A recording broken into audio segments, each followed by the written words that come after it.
Bharatiya Janata party की बढ़ती तेवर से इतना तो लगने लगा है कि आगामी विधानसभा चुनाव बीजेपी हिंदुत्व के मुद्दे पर लड़ने जा रही है। और जिस तरह से मुख्यमंत्री नीतीश कुमार बैकफुट पर हैं, उससे एक बात और स्पष्ट होती दिख रही है कि जदयू की भूमिका बड़े भाई की भी नहीं होने जा रही है।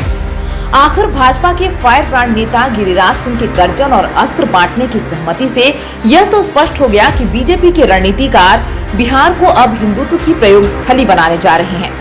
केंद्रीय मंत्री और भाजपा के फायर ब्रांड नेता गिरिराज सिंह कल तक भले जुबानी जंग के जरिए हिंदुओं की बेबसी परोसते केवल सवाल खड़े कर रहे थे, लेकिन केंद्रीय मंत्री गिरिराज सिंह अब एक्शन में आ गए हैं और 18 अक्टूबर से हिंदू स्वाभिमान यात्रा निकालने की घोषणा कर सेक्युलर चरित्र वाले नीतीश कुमार की परेशानी भी बढ़ा दी है। गिरिराज सिंह की इस यात्रा से नीतीश कुमार का असहज हो जाना उनकी नीतियों के कारण लाजमी भी है, पर सच्चाई से इनकार नहीं किया जा सकता है कि गिरिराज सिंह की हिंदू स्वाभिमान यात्रा का उद्देश्य हिंदू समुदाय को एकजुट करना बताया जा रहा है, और वह भी संगठित हिंदू सुरक्षित हिंदू के स्लोगन के साथ। और तो और केंद्रीय मंत्री गिरिराज सिंह की यात्रा का पहला चरण पूरी तरह से उस सीमांचल पर केंद्रित है जहां मुस्लिमों की संख्या सबसे अधिक है। जानकारी के अनुसार हिंदुत्व स्वाभिमान यात्रा 18 अक्टूबर को भागलपुर से शुरू होकर 22 अक्टूबर को किशनगंज में समाप्त हो जाएगी। हिंदू स्वाभिमान यात्रा का रूट प्लान कुछ इस तरह है। 18 अक्टूबर को भागलपुर, 19 अक्टूबर को कटिहार, 20 अक्टूबर को पूर्णिया, 21 अक्टूबर को अररिया और 22 अक्टूबर को किशनगंज पहुंचेंगे।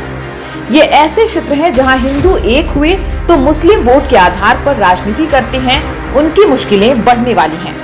गिरिराज सिंह ने अपनी इस यात्रा का तर्क भी मीडिया वालों के सामने रखते हुए कहा कि बांग्लादेश में जिस तरह से हिंदू बहनों और बेटियों पर अत्याचार हुआ, वैसी घटना की पुनरावृत्ति बिहार समेत कई राज्यों में हो सकती है।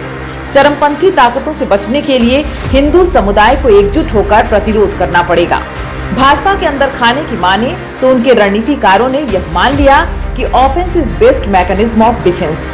वैसे भी सबका साथ, सबका विकास और सबका विश्वास का कोई विशेष असर नहीं दिखा।